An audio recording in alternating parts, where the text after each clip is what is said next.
Hello, everyone. Thank you for tuning in today, and welcome to Tanenbaum's 2022 Religious Diversity Leadership Summit. This year's theme, Imagine, Create, Build, Embrace Religious Diversity. I'm delighted to acknowledge and appreciate the support of our generous sponsors of the summit, including Alliance Bernstein. Their sponsorship of this work has not only helped make this session possible, but to bring this panel together, which I'm confident you'll find as informative as I have been as I've gotten to know these panelists over the past few weeks. I'm Nancy Didia.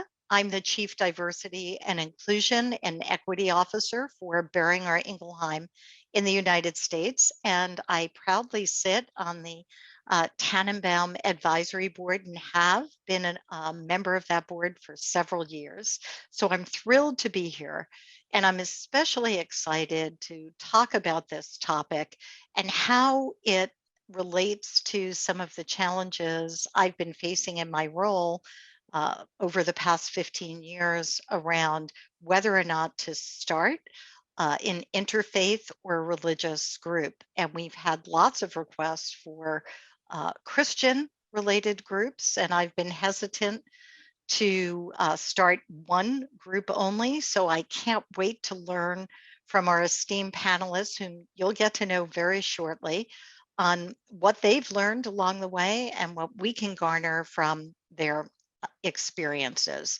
So as a Roman Catholic myself, I was raised that way. I am very interested as a faith-based person to learn more about how this type of ERG or business resource group can be utilized in the workplace.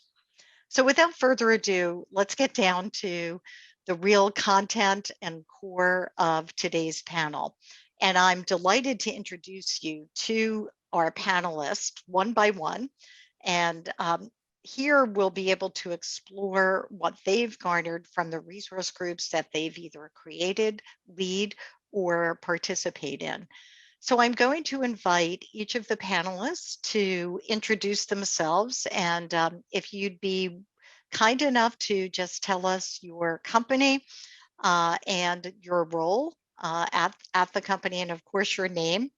Once we get through that, we'll dive right into the content. So Tim, welcome. Great to have you here. We'd love to learn more about you. Yes, hi, Nancy. My name is Tim Caesar. I am a senior immunization specialist with GlaxoSmithKline, and I am the field lead for our Access ERG, formerly known as the Multi-Faith Employee Network. So we trimmed the name a little bit. That's great. Welcome. Thank you, Tim. Russell, over to you. We'd love to hear about your work from Walmart.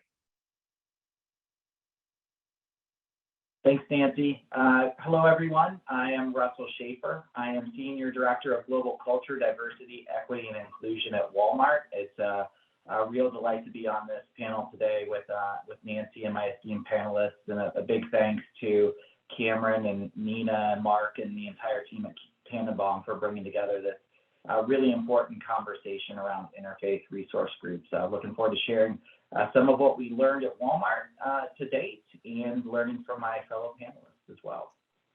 Thank you, Russell. We're thrilled to have you with us as well. Wael, great to have you, and especially a warm welcome from Australia. I know it's quite early for you, so we appreciate your generosity in joining us in your early morning. So welcome, Wael. Thank you very much. So my name is Wael.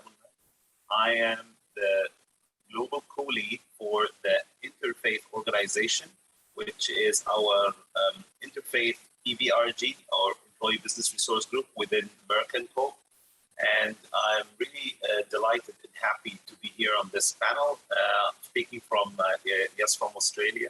And it's really an exciting journey that I think it would be great to share a lot of our kind of experiences that we had along the way, and looking forward for really a great panel. And thanks to you, Nancy, for leading the discussion today. Thank you very much.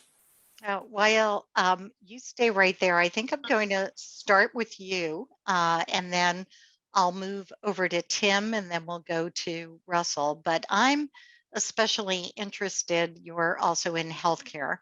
If the deciding factor to start and ultimately launch the Interfaith ERG or BRG, was it tied to the employee need, or did you bridge the patient need as well? So how did you come to decide the need for an interfaith ERG? Actually, this is a great question. So it goes both ways. So one of the things is that we are living in communities that are evolving, especially that we have people coming in each and every community, different backgrounds, different faith, different cultures, and this is evolving as we see how the trends of the movement of people around the globe. And saying that, we are not in an isolated island, if we can say that. We are part of this community. As an organization at Merck & Co, we identified that really early on, around 10 years ago, when IO started. And that's why we thought about how can we bring all these people together by the core point of bringing your whole self to work. And that's why part of an integral part in anybody's base is the faith belief. And we cannot say that you cannot come without your to work without your full self work. A part of it is your faith. So that's why we started from that area.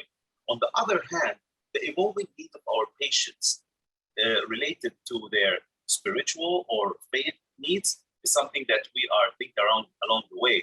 And that's why at Merck, we say, okay, we are employee business resource group. So we look at that part of the business about our patients, about our people, and about how we really do our add value to the world. This is how we look at it from a holistic point of view.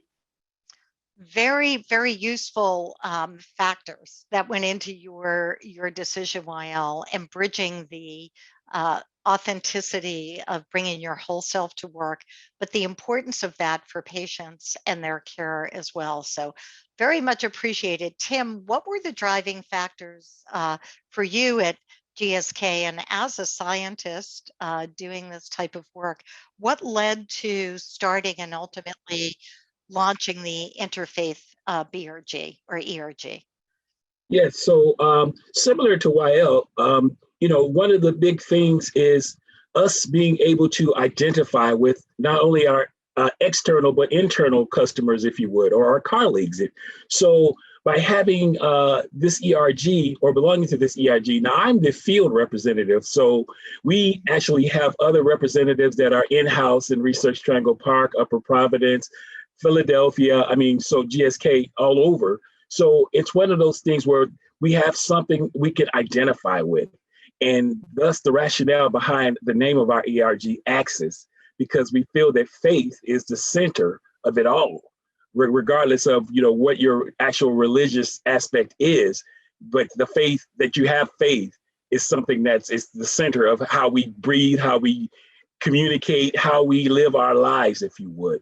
So thus, that was important for us to be able to interact with the people around us, understanding one another so that we can really identify and grow the business and grow in each other and basically just make this a better place to work and to communicate with others and to be a benefit to the community as well as the world in general. So.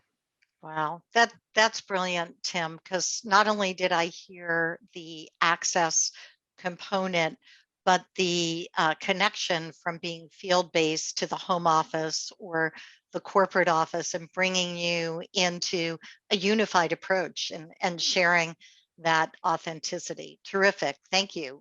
Russell, over to you for Walmart. Again, a very diverse workforce of all over the country, different generations, multi-generational, multinational, multi-ethnic. What was the deciding factor to start and launch an interfaith ERG at Walmart? Thanks, Nancy. I think like most things at Walmart, it was really the result of our associates and a desire. We have a saying that dates back to our founder, Sam Walton, that listen to your associates, they're your best idea generators. And I think that is very much at the root of our Interfaith Associate Resource Group, or ARG as we call it. So Associate Resource Groups have been around at Walmart for nearly 20 years. However, our Interfaith group is not nearly as old. It is our newest of our 9 ARGs across our U.S. operations, and it actually came into existence on Martin Luther King Day in January 2019, so just a little bit more than 3 years old. And we really couldn't have thought of a better day or a time to launch that Interfaith ARG than on MLK Day, as we celebrated Dr. King and his truly interfaith work, throughout his life and his ministry. But for us, our Interfaith ARG actually started as an employee interest group, so not a formally recognized ARG. And so there was a lot of grassroots desire on the part of our members of that group to make it a formally recognized resource group with a budget and with governance and with an executive sponsor who is within 2 levels of our president and CEO. And so that ultimately, led to the formation of what we call FAVOR, or Faith and Vocation, Opportunity and Reality. That's the name of our group, and I think that name really resonates. We're all about opportunity at Walmart, whether it's opportunity to progress or opportunity to be your authentic self. And when you really think about those words, faith and vocation, opportunity and reality, for us, FAVOR is all about creating the opportunity for our associates to appropriately weave their faith and vocation together in a way that they can realize true engagement, true inclusion here in the workplace through participation in this Interfaith ARG. So I hear a lot of consistency around bridging, these themes of authenticity, bringing your whole self to work, which all 3 of you have talked about, this sense of community and connection that people feel overall.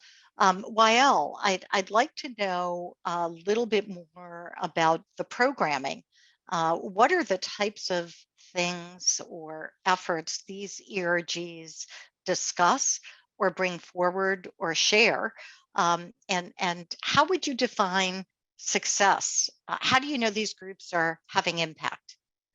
Yeah, and that's a great point, because what we are speaking about here is how can we really infiltrate through the organization to each and every employee, as we say here. If we speak about the panelists here, we speak about big organizations. For Merck, for example, we have around 60,000 employees globally, and our main goal is how can we reach to these employees in the US and globally.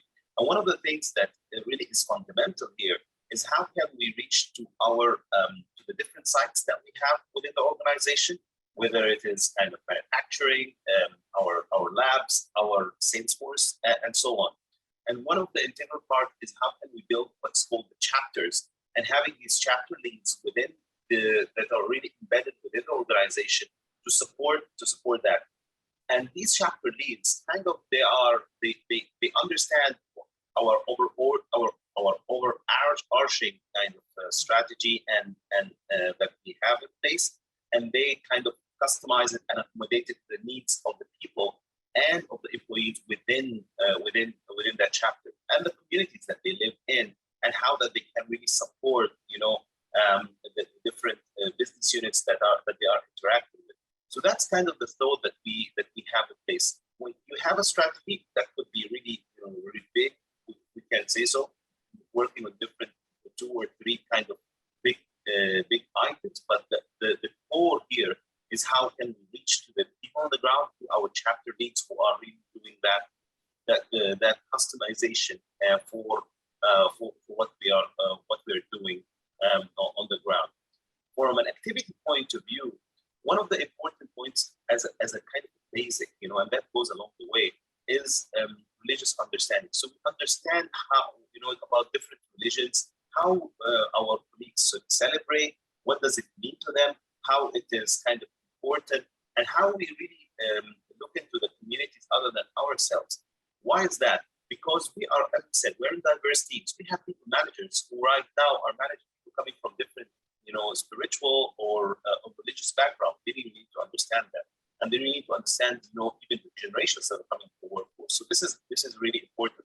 And the second item is how can we really look into supporting business units working with different diverse groups, and this could be in areas of health literacy and so on. So these are kind of areas where we really explore and look into health literacy, market access, and so on. And the third is how can we really partner with the communities where we are looking, where we're living in, and do some programs that would support these communities from a standpoint of Merck as we move along the way. So these are kind of the early, or not the early, the areas where we are working around, and this is how we operate on the ground with our sites. That's really, it also seems to me very community oriented, because we know health literacy is a big obstacle for many patients in terms of understanding their condition and how faith plays a role sometimes in guiding people's health and how they take care of themselves. So a very, very interesting resource to a healthcare company and to each other as well. I appreciate that perspective. Tim, I'm curious also, you particularly being field-based, how has this been, I would say, how has the programming played out in the field? Have you done anything specific at sales meetings around this, or what are some of the programming that you've implemented in the field around the interfaith group, around access, I believe, right? Access, yes, great question. So it's amazing the ERGs and the activity around them at GSK. We were recently at a vaccine sales meeting, and all of the prominent ERGs were displayed and information on how to join those ERGs. I mean, that was just something that GSK's done internally to try to build awareness around the fact that these groups are available. Some other things that have been incorporated in-house is they've even had meditation rooms, because as you know, in this time, there's a lot of mental stress going on. So there's sometimes when folks just need to decompress, and they've actually allowed for areas where you can go in and pray, meditate, whatever the case may be. Now, out in the field, it's interesting, because whenever we come together, it's a learning opportunity. And so I just recently here, there was a celebration, of course, of Easter and Good Friday, and then there was also Ramadan. And so just being able to take that information and know that, okay, this is what I should be doing in the field, to be sensitive to those that may be celebrating Ramadan. You don't want to bring in any food during the day, things of that nature. So it's a learning experience coming from my colleagues that said, hey, and it's one of those environments where you can go and ask a question of someone of a different religion, and you feel comfortable in knowing, and they feel comfortable in explaining it to you. There is no such thing as a bad question. You're curious about, what does that mean, or what does that look like? Can you explain that to me? And get a response back from that person, and make you think in a totally different way than you possibly could have possibly thought about that religion in the past. So it basically breaks down the stereotypes and the boundaries and binary things that would make you think a different way about an individual or in a religion, if you would. So that communication aspect and coming together and understanding one another, it's very impactful. And at the same time, it sounds like, let's see, I think that's better now. At the same time, it sounds like you've created a safe space for people to share without judgment. And that's beautiful, right, in this day and age, because people are just so cautious. And I might suggest, which it sounds like you probably are well aware, that Tanenbaum has a great book or a manual, the Religious Cultural Competence Manual, that talks about these religious concerns around fasting.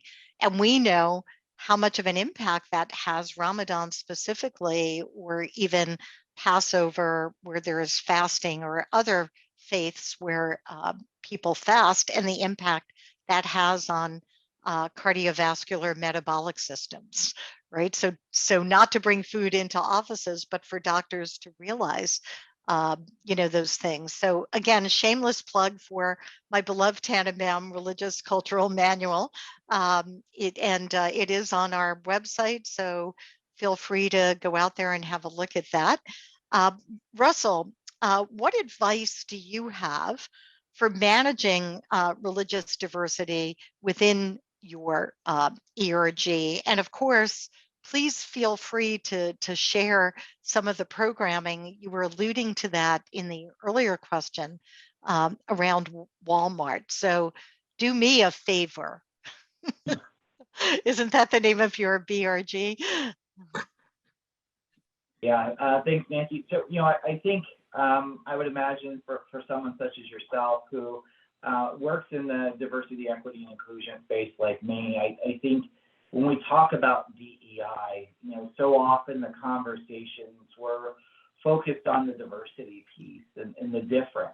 And I think we often fail to recognize those areas where we are alike or we're the same, even in the midst of our difference. And it's really critical, I think, to foster inclusion, back to this notion of bridging, to not downplay or diminish the diversity or the difference, but also to look for and celebrate and identify the places where we're similar and we've got that common ground where we can come together and connect. So when our favor ARG first got started, that was one of the things that they sought out to do. Tim just talked about Ramadan, and we're recording this just a few weeks beyond kind of that convergence of the three Abrahamic faiths of Easter, Passover, and Ramadan. And that was one of the early programs that our favor Interfaith ARG sought to put on, was just an opportunity for us to hear from faith leaders of each of those three Abrahamic faiths all in one program, talking about the way in which Christians, Muslims, and Jews celebrate each of those holidays in a very unique and special way, and celebrating that, but also highlighting and really underscoring some of the similarities just in the teachings and the precepts of those three Abrahamic faiths. They are each highly unique and sacred unto themselves. However, there are some fundamental things that are very much the same in terms of the way in which practitioners of those faiths go about living their daily lives. And I think that's really critical, particularly as you're trying to foster interfaith inclusion, is that you really get a long way by finding that common ground, those common themes or narratives that can open up conversation of curiosity for people who want to understand more, who want to learn more about others' faiths and how to include them in the workplace. Oftentimes, the courage or the conviction to ask someone about what they celebrate and how you can create a more inclusive environment comes from finding that spot of, oh, I kind of know how to broach this topic or conversation because it sounds like what you practice or what you believe is somewhat similar to my own faith and belief practice structure. And so we found that is highly, highly effective in helping to create necessary conversations focused on inclusion. And then, in pivoting from that, I think one of the beautiful things about an interfaith group and focusing on interfaith inclusion is that interfaith resource groups are highly intersectional unto themselves. It's beautiful in that virtually each and every world religion is not exclusive to a particular gender or ethnicity or any other type of identity. You've got white Buddhists, you've got Asian Christians, you've got Black Muslims, and so many other facets of intersectional identity. However, there is a high degree of cultural connection, and that, being a cultural Jew or a cultural Muslim or a cultural Hindu is a big part of a lot of people's daily lives, and faith and race are inextricably linked, particularly in a global workforce such as ours at Walmart. And so starting to see the way in which some of our other resource groups, our Asian Pacific Associates Network, or our Tribal Voices Indigenous Resource Group, for example, are collaborating and partnering with our favorite interfaith group to really deepen the conversation and contextualize it from a cultural perspective, not just the faith piece, but the cultural identity piece and how those two elements converge really not only helps broaden our conversation, but it deepens it in a way to help our workforce understand that for some people, their faith and their identity, their ethnic identity, can't be separated. And for somebody to feel truly included in the workplace, you need to ensure that you're creating space for both parts of that identity to show up. Well, Russell, the intersectionality that you highlighted not only is important from a multicultural perspective, but the sense of belonging, right? And again, getting back to authenticity. But the other part that struck me is that so many times when we think of these types of things, we think of difference and separation rather than integration and bringing people closer together. And what you shared was the beauty of that intersectionality. And I think the almost moving away from that stereotypical expectation of what a Muslim or a person of the Jewish faith or the Christian faith looks like, as you said, an Asian Christian, right? A Black Muslim, or those types of things are real and very prevalent in our workplace. So great summary there, very much appreciated. Wael, let's go back to you and your involvement given the globalization of Merck and the different levels of people in the organization. When I mean levels, different communities of production, scientists, field-based, corporate-based. What skill sets and competencies would you say are necessary to either lead in interfaith BRG? And what are some of, if you could give me 2 or 3 key competencies or core skill sets that you think would lead to a successful ERG leader? Yeah, thanks. Thanks for that question. So I think be yourself. So be yourself at any point of time. And I think the second, most critical one is around, the communication skills. So I don't within our EBRG, and especially with our leadership team across the board and with our chapter leads, what we're looking for is someone who's yourself. You really, because when you act as yourself, you're bringing your whole self to work. So this is critical. We cannot say that we cannot fake things. It is all about being yourself, because when you're being yourself, you'll be able to communicate with others, in an authentic way. That authenticity part. So this is really critical. And from a communication point of view, we are communicators. Anyways, all of us we communicate within our organization, within our communities, within our families, and so on. So naturally, what we're doing here right now is that we're nurturing that communication skills. So we're supporting, someone who is really themselves. They are really willing, have a passion about this area of diversity and how that they really communicate with others moving forward. Bringing people together, is an easy task if you are yourself and you're able to communicate with people around you. And this is what we're looking at, especially when we're speaking about our chapter needs.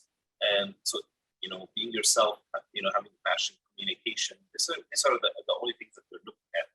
And as you highlighted, there are huge resources out there, like like what Tanenbaum offers our organization and other organizations around the globe. The point here is that in these chapter needs will really support our efforts, customization of these resources to better suit our employee base, if we can say that, and then our patient base on another side. So it is how we really it all starts and all roots to being someone who's being themselves. They're willing to communicate, and then with others around this area, comfortable out there, and then looking at the resources that comes around from our experience, from our we can say our partners, like for a big example, Tanenbaum, and then taking it along the way. So this is kind of the critical areas where we're looking at, and that arches across all our divisions within the organization, either it's manufacturing, our labs, our corporate, or our field force. The other thing, when we speak about the globalization part of it, and the good thing is that ERGs don't stop within the US. So across the globe, each of our kind of offices around the globe, our countries, our people would have really we have some chapters across the globe.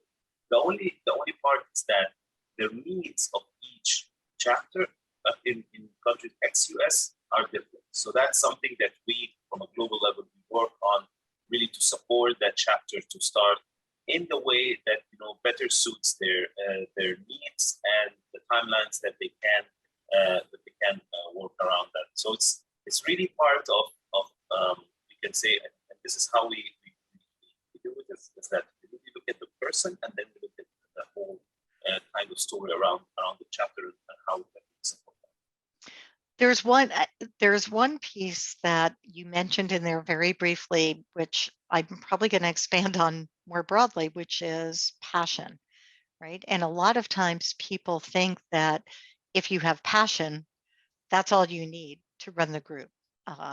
And I think you focused more on what I would consider the ability to gather and get followers, right?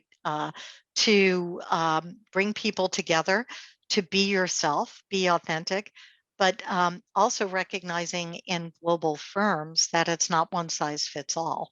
What works in Europe or what works in Australia may not work in Idaho, or in different parts of the world. So I think the skill sets that I heard you talk about are really, again, authenticity, great communication, and being able to influence others to follow your lead. Thank you for that, Wael. Tim, how about for you? What would you say are the skill sets and competencies that lead to effective interfaith-based ERGs? Yes, that's a great question. And similar to what Wael was saying, that I think that with our Access ERG, we are smaller than some of the other ERGs in GSK. So we definitely have to hone our leadership skills and being able to communicate effectively out there. If there's an opportunity to educate or to learn something new, bringing that back to the group and saying, hey, I found this out. Let's see what we can do to partner with someone else to maybe educate our membership. And being in the field, just letting getting the word out. So being a leader and saying that, hey, this is out there. You guys can take advantage of this because it's available for you. And then also communication. I mean, we are basically just like a growing ERG. So being able to communicate ideas to internally and externally, if you will, because working with other ERGs, sometimes, you know, we've been able to collaborate and grow as an ERG network, if you would. So that communication and then of course getting to understand, you know, that, well, not everybody joins an ERG for the same reasons. True. You know, there are some people that, you know, they may be motivated by wanting to, you know, check that off the upward mobility scale, if you would. So having that understanding of, okay, you know, this person is in it for this particular reason, or this person is in it for understanding. This person may be in it just because you're curious. So just getting that understanding of, you know, where you are and how how you can fit, how you can be an effective leader, an effective communicator, that helps out not only for GSK, but I think for our personal lives and everything, you know, just being able to lead and communicate effectively with our home life, with our communities, within our workplace. You know, that's going to be, I mean, those skills, you can't beat it. I couldn't agree more. I am meeting people where they are. Communicate. Oh, and did I say communicate?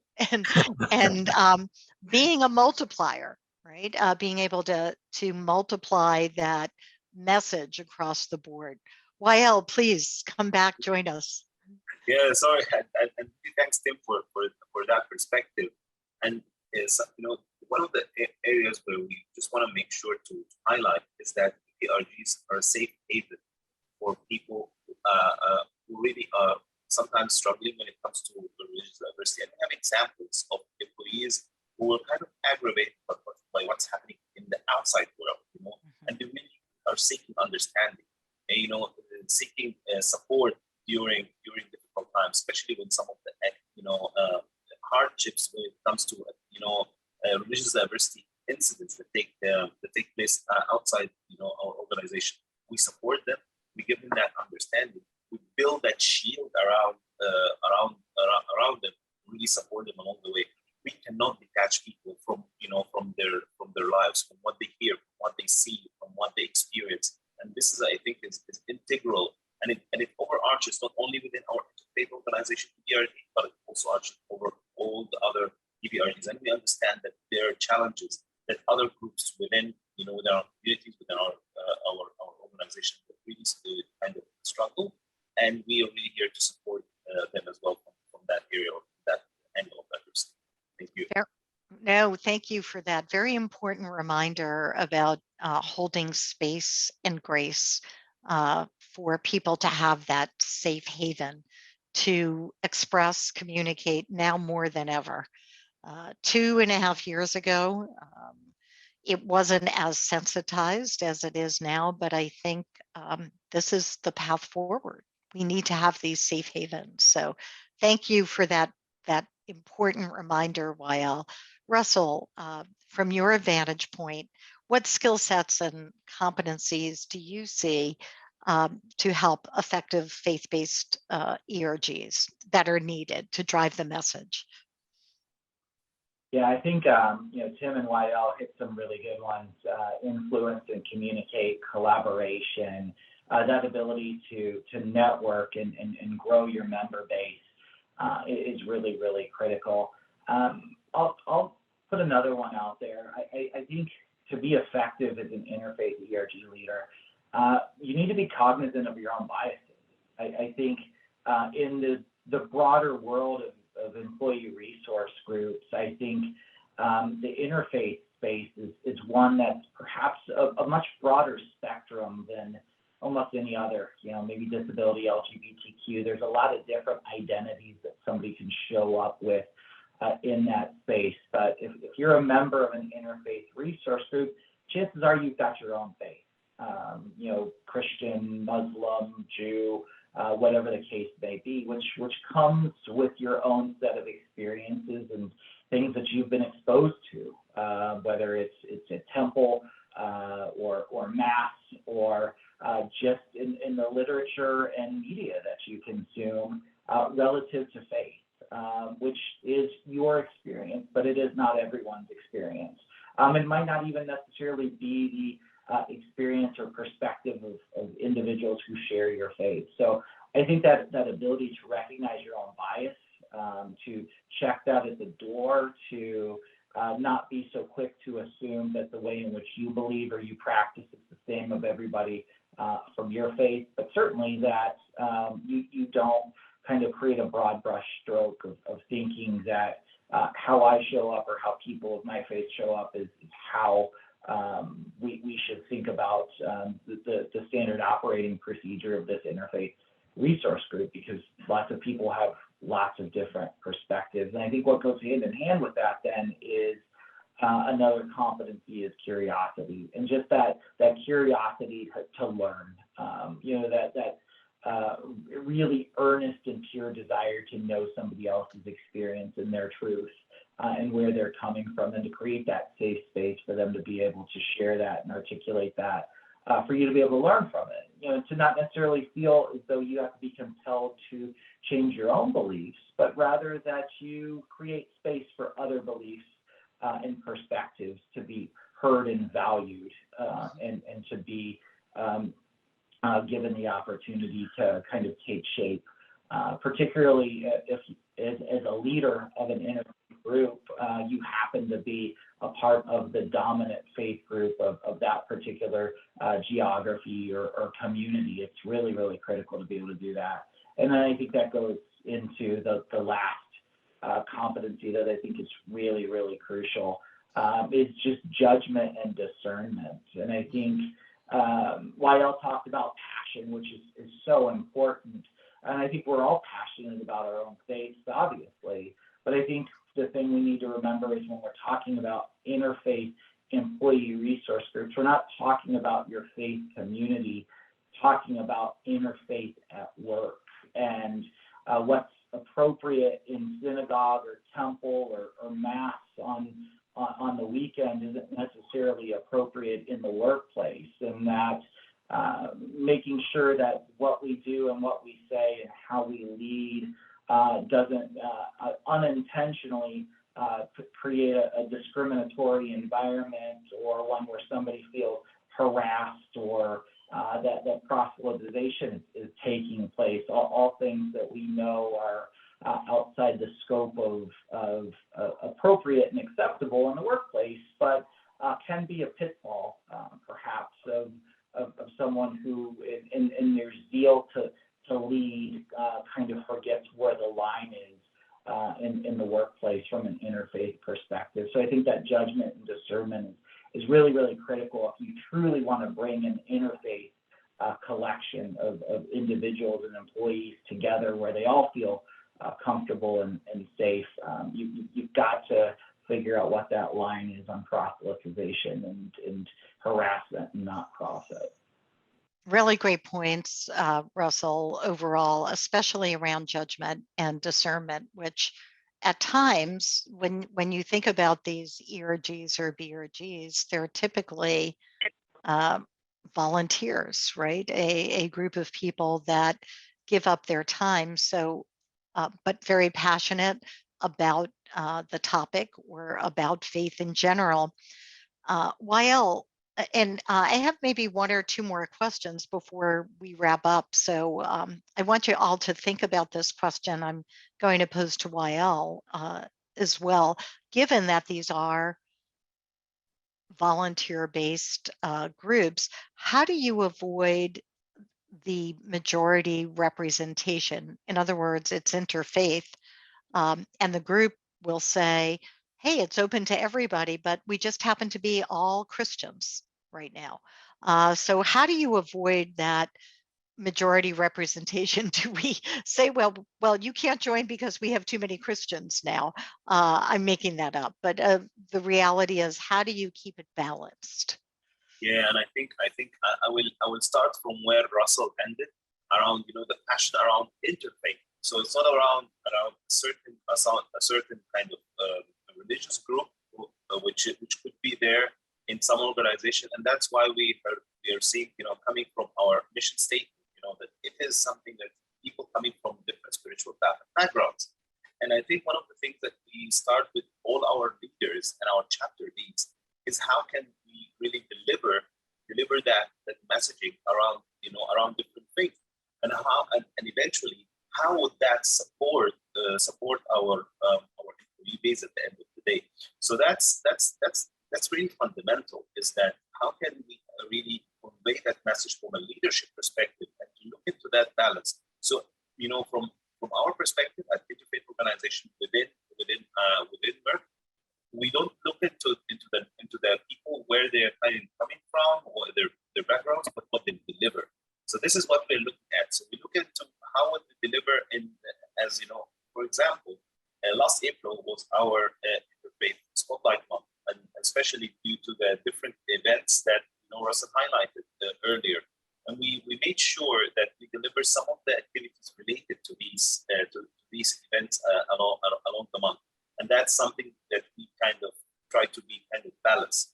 And so this is one area, is that from a leadership perspective, regardless of the people, where they're coming from or their backgrounds, we really look into the interfaith and how we balance the activities and our actions on the ground from that area. The second area, even if we see that happening, we look at how we can recruit people coming from diverse background to be, part of our leadership kind of cohort and our chapter. So that's also facilitates, that area of interfaith diversity. And the third area, we don't stop anybody, by any means, joining our EBRGs or taking an integral part within the organization. Sometimes you find people who have kind of that kind of attraction to do more within their and it comes like naturally. We feel that we are more comfortable out there, and the point here is how can we really buddy them, engage them, with other colleagues that are coming from different backgrounds and doing some activities, that can relate, to a third, kind of religious kind of activity, or we support different business unit with some other area related to interfaith diversity.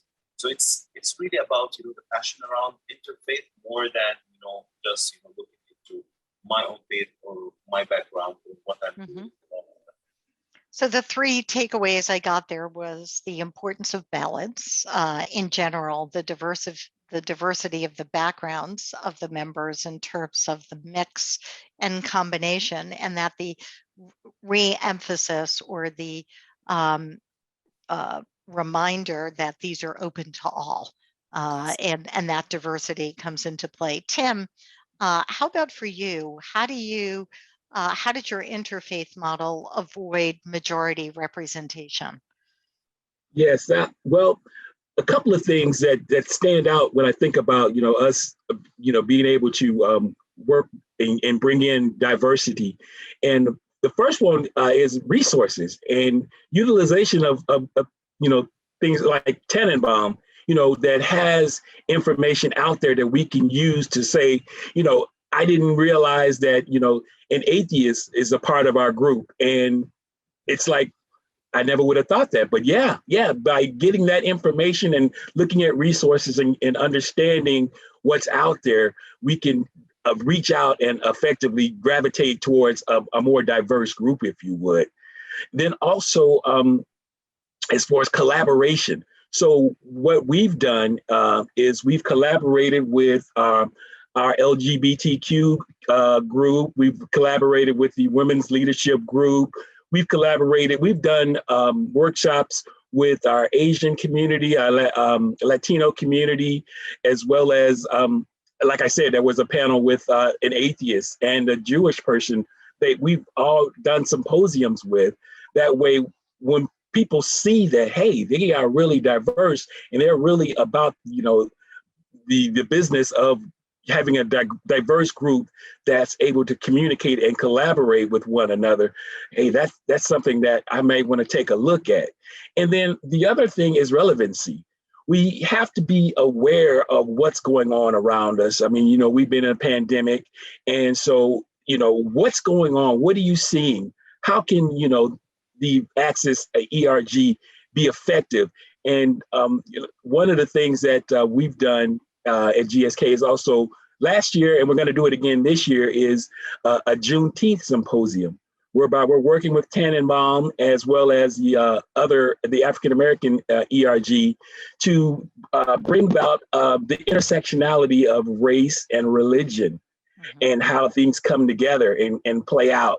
And so basically, when you're, like I said, you're being aware of the relevant things that are around you and being able to collaborate with individuals and then using those resources that are available definitely helps out as far as growing the ERG and making sure that we're diverse. That's really terrific. And from there, I got two key things: the relevancy of the topic and the inclusion or the inclusiveness of people who may not identify with a faith at all, and being able to walk the talk. If we say we're interfaith or we're open to all, then that means all. So thank you for that. Russell, we'll give you the last word on how did your interfaith model avoid majority representation and remain truly interfaith? Yeah. Thanks, Nancy. This, to be honest, is an area where we're still working. Like I said at the outset, our interfaith resource group is only 3 years old, and it was developed here in our corporate offices in Bentonville, Arkansas, right in the Bible Belt. And so a lot of the initial leadership of the group was predominantly Christian. And so we've been very intentional.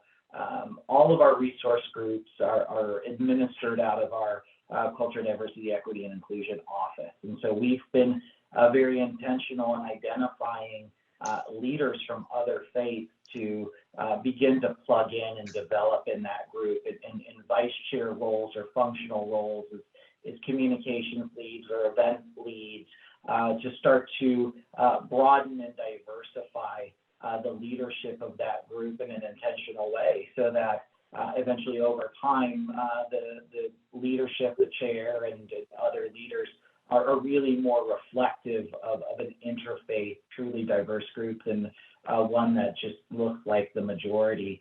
I think we've also been really mindful to help ensure that the group is growing and is developing membership and programming, and particularly in a pre-pandemic world, it's been a little bit more challenging as we've been working at distance, but really engaging our associates in corporate locations that are more coastal, be it in the Bay Area or in Hoboken, New York City area, where the convergence of faith is much more broad and vast than maybe it is here in Northwest Arkansas. Just a lot more faiths represented in the workplace and a higher concentration in some of those locations. So really starting to tap into some of those places. But I think finally for us, we are a storytelling culture at Walmart, and we believe in the power of stories to connect and engage and inspire. And so we have a series we call Your Story is Our Story,